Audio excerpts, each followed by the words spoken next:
Hey, what's going on, everyone? It's your boy Ethan. Hope you're having a great day. It is quite dark out, and unfortunately, or a good thing, I guess, that you guys don't watch these videos for the intro. So we're here outside Chasers, gonna hop into the 2-5 game. We're starting a session pretty late here, but anyways, hopefully we find some action. There's 4 2-5 tables, so hopefully we get in pretty soon, run it up, and see how it goes. So anyways, let's get into the hands. So that's what you guys are here for. Onto the Chasers 2-5 we go with $1,000 max buy-in. First hand here, we pick up pocket fives on the button, and we're playing four-handed in this spot. The cutoff opens up the action to $20. He's first to act. Second to act is me on the button. With pocket fives here, I actually decided to 3-bet this one. Considering that we're short-handed, it's a pair. It should be ahead of most of his opening range, given we are playing really short. So I 3-bet to $60. The blinds fold, and the cutoff makes the call pretty quickly. Going to a flop, it's a good one of 10-9-5, 2 spades in the club. Welcome to the game. When he checks to me, here certainly going to c-bet this one with bottom set, a very disguised one at that. So I throw out a bet of $80. This player doesn't take too long before making the call. The turn now comes the case 5. We all knew pocket fours was our friend, but who knew just a step up, we turn quads right off the bat. Welcome to the session.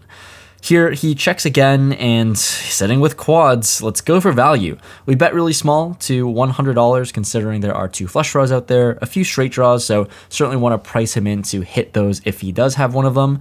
But when he thinks for a while, he ultimately ends up making the call. It doesn't look like he has too much of a hand, but anyways, let's try to see a good river and see what happens. The river is now a 6, so hoping he had a hand like 8-7 that got there with the straight. And interestingly enough, he leads out and bets into us for $200. Sitting with 760 behind, obviously we have an easy and standard decision to go all in. Don't want to rip it all in immediately yet because we just want to Hollywood a little bit, like we don't have the stone cold nuts. So after taking a few seconds to Hollywood, I rip it all in, and he snap calls. I don't know what he's snap calling with, but we show our quads, and this player shows pocket sixes. Float at the turn, hit the river with a full house, and that's when we get stacks to pile in. Quads versus river to full house. In this next hand, with 10-8 of hearts on the big blind, action folds around to the small blind, who limps in for $5. Certainly going to raise this one, so I size to 25 in position, and this player calls pretty quickly. The flop comes 9-5-6-2 clubs, and when he checks to us, I think here with a gutter ball, we're just going to c-bet small on this one to $15, and this player decides on a snap call, so we'll see a turn. The turn is a queen, and when he checks to us for a second time, with 10 high, no showdown, certainly can just barrel again, but I think I make a mistake and check this one back. Really shouldn't be checking back with 10 high in a blind versus blind situation, but here we are. The river now comes the jack of diamonds, bails us out with the second nuts, and interestingly enough, he leads into us again for $40. Always getting led into on the river when we make big hands. Let's try to get more money in there. I size 4x to 160. He thinks for a while, but ultimately makes the fold and lets his hand go. Looking back, certainly should have bet on the turn there, considering we did turn a double gutter, but we still got there on the river, and I guess we made a little bit of money. Shortly after that hand, we get moved from the must move to the main 2-5 game, and here in the main 2-5, we pick up pocket aces on the button. Once again, a lovely welcome to the table. There's an under the gun open to $15, which is amazing to us, and even better, the hijack and cutoff call. Well, we've got action, and here sitting with aces, we put in that 3-bet and size up to $75. We get the under the gun and cut off to call 75. Really curious as to see what they're holding. Anyways, let's go to a flop. The flop comes king, queen, 5, rainbow, and this certainly looks like an action flop and board, especially against the under the gun opening range. When action checks to me, here certainly going to put in that c-bets. I am a little concerned of king-queen sometimes, but there's so many other combos of hands we can get value from. I throw out a bet of $90, but ultimately both players actually fold after thinking for a while. After both of them fold, I overhear the undergun player saying he folded 10-8 of spades in this hand, so looks like we'll definitely try to get involved with him as he's got a wider than normal range. Next spot with ace 10 in the hijack, I open things up to $20. We get only the small blind to make the call, same player from last hand who played 10-8. Going to a flop which comes queen, jack, 8 to clubs. With the double gutter, once again, I see bet $20 on this board. This player makes the call for 20. The turn now comes another 8, so bottom pair turns into trip somehow, but shouldn't be too concerning. Anyways, he leads out for $40, which is really interesting and strange, but certainly not folding with our exact hand. Like I said, we have the double gutter, we have an over with the ace. I make the call for 40. The river is now the ace of spades, so obviously very nice to have top pair, and this time he checks. So really interesting line to check call flop, lead out turn, and now check river. Obviously sitting with top pair, certainly want to bet and just try to get value from some sort of queen or jack X holding. So I throw out a small one of $55. This player makes the call fairly quickly. Assuming my hand's good, I show. Unfortunately, this player actually shows us ace-3 offsuit with the ace of clubs. So we chop this one up, and really interesting to see how he played this hand on the turn. We don't play too many limped pots in this video. Time to change this one up. We pick up queen 10 offsuit on the button. There are 3 limpers in front of me, and with queen 10 off, we're just going to over limp. Big blind checks his option, so 5 ways to a flop. The flop comes queen 10, 8, 2 diamonds, and when the cutoff throws out a bet of $20 to my right, we're certainly going to be putting in the raise with top 2 pair. There is a straight on the board, but top 2 certainly good enough to raise. So I size up to $70. That induces all the other players around to fold, back to the cutoff, and for $50 more, she makes the call.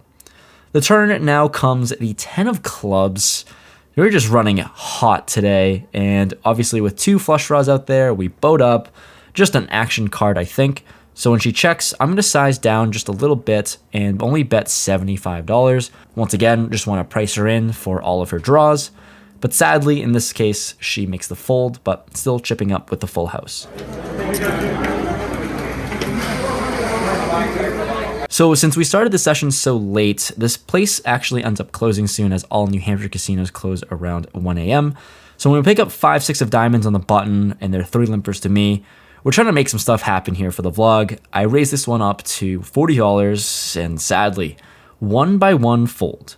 Clearly, they don't watch the vlog as I'm always full of it, but trying to make some stuff happen for you guys on this video here. Okay guys, quick break in the action. I just want to go over a hand that unfortunately was not captured on the vlog or on the camera, so let's get into it. We pick up Jack 8 offsuit on the big blind. It's a 5-way limped pot, and like I didn't press record because it's Jack 8 off, so whatever. But I didn't know this was going to turn into a big spot. So anyways, it goes to a flop 5 ways of king, jack, 7, all spades. So middle pair, whatever. Action actually ends up checking all the way around. So still 5 ways to the turn.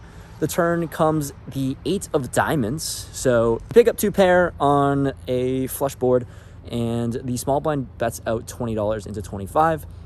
Here with not the best 2 pair, just 2 middle pairs. I'm going to call for $20 to see what happens. The player to my left under the gun makes the call as well. Now onto the cutoff player who he has like 1,800 in stack. And I cover him just by a little bit. He like does this weird Hollywood thing. Like he like puts his hand to his head and like thinks for a while and then raises to $125. Seems like a pure Hollywood spot, and facing this bet, the small blind actually calls for 125 total. Action onto me. We've got 2 pair, not loving this spot. It looks like the cutoff's really nutted. He's the little player that actually played 10-8 suited, so he's got a really wide range and limping. I'm not even sure what he could be limping there, but just feels like our 2 pair just isn't good. There's a lot of 10-9s that make straights. Obviously all the flushes out there that we lose to, and we've just got 4 outs, so we're drawing pretty dead, but the small blind's also fairly deep with about like $600-700 in stack. Anyways, we just let this one go, and under the gun player folds as well, so they're going heads up to a river, which of course the jack of clubs, damn it, we're upset, we're not happy about that. Anyways, obviously we would have boated up, but small blind checks, cutoff player bets out $300. Could have came our way. Small blind tanks for a while, then folds, and obviously we're hating our life because we could have just check raised to 1,000, 1,200, all in. Could have just stacked them and won a massive limped pot. Seems like he flopped the flush and we could have sucked out, but anyways, unfortunately we weren't part of it. But I'm gonna wrap this up really soon here. Right now it's currently 11:38. This place closes at 1 a.m., which means that they close the tables at 12:30. So we've got less than an hour left to play. Not a lot of hands in this vlog so far, so we're trying to mix it up. We did come in pretty late, so hopefully We can find some spots, some interesting spots in the last hour and see how it goes. But so far, so good. Little mid-session update as well. Following the little break, we pick up Queen 9 of spades on the big blind.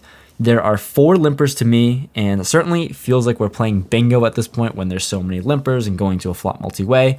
I definitely thought about raising this hand, but I decided to check instead since we're out of position. Here, the flop comes Queen 9-6, 2 diamonds. Once again, we have top 2 pair. When the small blind checks, I lead out for $30, and we get the undergun player to my left to make the call, and so does the cutoff. Granted, this cutoff player is the one that plays a very wide range. Anyways, 3 ways still to a turn, which comes a king. It's not the best card, but still decent enough to get value. Obviously, a little concerned about Jack 10 getting there. Obviously, a little concerned about some sort of King 9, King Queen holding. But anyways, certainly can get value from King X with the King of Clubs. So I bet out big once again for $100. The player on my left has a pretty short stack and makes the call, but it's for less than $100. It's $81 total. Now the cutoff player, last to act, he makes the call for $100 as well. So he's got a massive $1,800-ish stack in front. So we're playing 3 ways to the river, and there's a little small side pot brewing as well. 3 ways to the river comes the 8 of diamonds. This is gross. Obviously, diamond draw gets there, board a lot more connected. There's a lot of different reasons as to why we really hate this river. So given that, I decided to just check here out of position and decide not to block bet. Sometimes could do so with 2 pair, but this time I didn't. Now he throws out a bet of $250. It's a pretty sizable bet considering there's about $400-ish in the middle, and there's essentially a dry side pot of like $36 on the side. So I think for a while, and I just think it's way too likely this player has a flush. I really don't see any worse hands to play this way, and there aren't really any bluffs given there is a player all in. So I think for a while, and as much as it does pain me to fold 2 pair, I just let this one go. We get to see a showdown anyways. The ungun player with a short stack has King 9 of diamonds for turned 2 pair and rivered flush. The cutoff shows Jack Deuce of diamonds. So both players had flushes. Unfortunate, we couldn't scoop a big one our direction. In the next hand we go with Jack 10 offsuit in the cutoff. I open things up to $20. Against the same player from last hand, the big blind here makes the call. The flop comes Ace King 9 rainbow. So here sitting with a gutter ball and a board that should favor my range a little bit more. I see bet $25 when checked to me, and this player makes the call fairly quickly. The turn now comes the 9 of hearts. He can easily call with a 9x holding here, I think. So when he checks to us for a second time, we have a gutter ball. Let's hope to bank a queen on the river. I check back. The river now comes the 6 of hearts, and for a third time he checks. So sitting with Jack high, obviously no showdown. It's one of the worst hands that we'll show up here with. And also, if we check back, we're just 100% not winning this pot. So we try to take a stab at this one, throw out a bet of $75, and we hear a decision fairly quickly. This player makes the call, sadly, so that's always unfortunate. We sheepishly show the Jack high, and he shows Ace Jack, so pretty strong top pair holding here. Certainly, he wasn't going to be folding this one. So we survived this session, of course, when we start off the session, turning quads and then running into the rivered full house, which is just insane. What an insane hand. The funny story, I will say this, I don't think I said this in the commentary, behind the scenes, what's crazy is that right when that hand happened, the dealer actually misdealt me.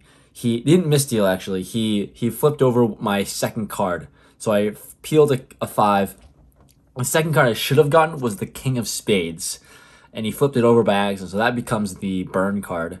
Flips me the other card, which is a 5. Oh my god. What a crazy coincidence to happen there where the dealer like pretty much screws me over technically, but helps me out like tremendously. So shout out to you if you're watching this video. Anyways, so obviously the session went really well. We only played for about 2.5 hours, give or take, because of how late we actually started the session.